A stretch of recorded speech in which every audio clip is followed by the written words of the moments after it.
everyone, today I'm going to show you a little bit on how I make my perler beads. So I go on the internet and just find so for this I googled DC Comics perler art, and then I'm doing the Martian Manhunter right now. So I will update you on what I do. So I have just finished putting on all the blue perler beads, as you can see right there. So I usually like to start with the outline, and then from there I would do one full color at a time. So the next ones I'm going to do this yellow and red for the eyes and like his sort of belt strap, I guess. This is where I keep all my perler beads, and these are where like the more neutral colors are. So I decided to use this neon green type perler, and I'm just going to be putting some in like for his body, his face, and everywhere else that needs it. It's kind of hard to do it with one hand and like put the beads, especially while recording. I don't know, it's a little weird. But yeah, this usually what I do on like my free time. Some simple designs. Let's hope it comes out looking well. And then I could take a picture with my pop of the Martian Manhunter. Hopefully it'll look like that. But yeah, I just have like a little pile there, and then I'll also show off a couple other ones that I've made. I just finished ironing them too. Let me know what you guys want me to make, or like want to see me make and stuff, because I've just gone through the internet. I've been looking for DC characters, so like this. I've looked at Cartoon Network characters and just like anything cartoony.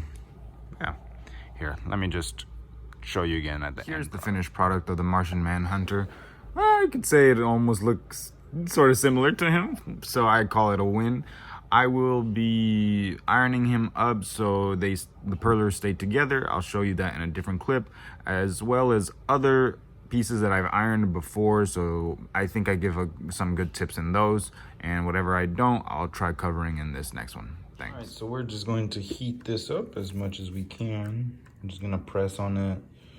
I'll let the iron do its thing.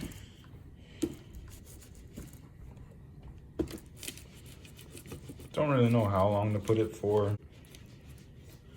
But yeah, I'll show you when it gets a little bit more melted. Now you can see that it's a little bit more melted because you can see it through the wax paper, and that's what you want. And then I'm going to wax, or not wax, I'm going to iron the other side. So I'm gonna flip it. There you go, I just finished.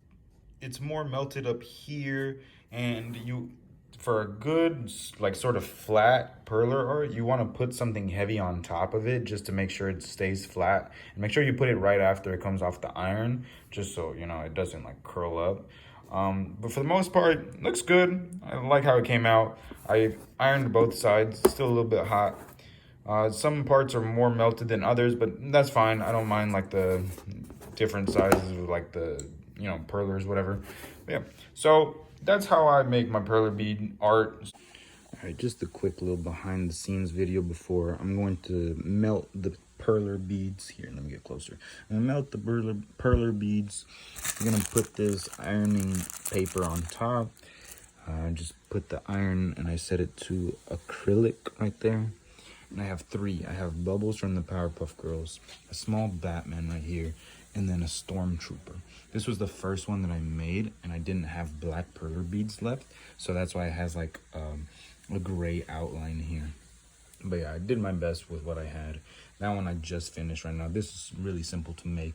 I don't know if you guys want to count how many beads there are. You could stop it, take a picture, just so you can make it yourself. Okay, so I'm just gonna, I already put the ironing paper. I'm just gonna press it on top. I honestly don't know how long to keep it there, but that's what I do. And then I'm just gonna do this for all of them. I also flip them over, and then I iron the back too. So you can sort of see that they're starting to melt, but I need to get that edge one too. Yeah, usually the edges are the harder parts. The middle usually melts by itself, so we're good there. And I just took it off the board. I'm just gonna put it melt the back side just a little bit. I don't want it to melt it as much as the other side. But yeah, just to sort of have that cohesiveness for it all to come together. Get the edges. But yeah, this backside could be pretty quick. Maybe like 30 seconds on here and you're done. Yeah, so let's see.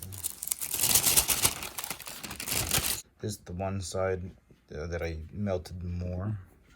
And the back,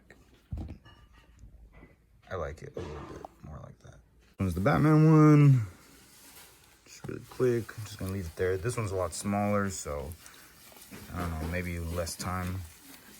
I don't really have a timetable to tell, but I just sort of like to see them coming through the paper, and then I add like 30 seconds after. So I see it starting to come through the paper. Just a little bit more, circles, clockwise, counterclockwise, whatever way you want. This one, again, is smaller, so the whole iron does fit, you know, like this. But yeah. And that should probably do it for that side. So right here, the consistency is already melted, but up top, not so much. So that's what I'm trying to fix right now. I'm trying to use like a corner of the iron. But yeah, so this is the final product. We got Batman, Bubbles, and a Stormtrooper right here. I like this side better where it's not so melted, whereas this side you can see completely melted. Same with the Bubbles, they are a little hot.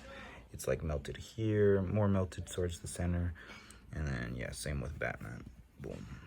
Here's just like a complete set of my Perler art collection. Everything here I've made. Most of them are for myself. I tried making it smaller, so that came out good, you know, like the Powerpuff Girls. I just need Blossom now. So yeah, if you guys enjoyed this video, please let me know in the comments, leave a like, subscribe, all that. I really appreciate it. Thanks.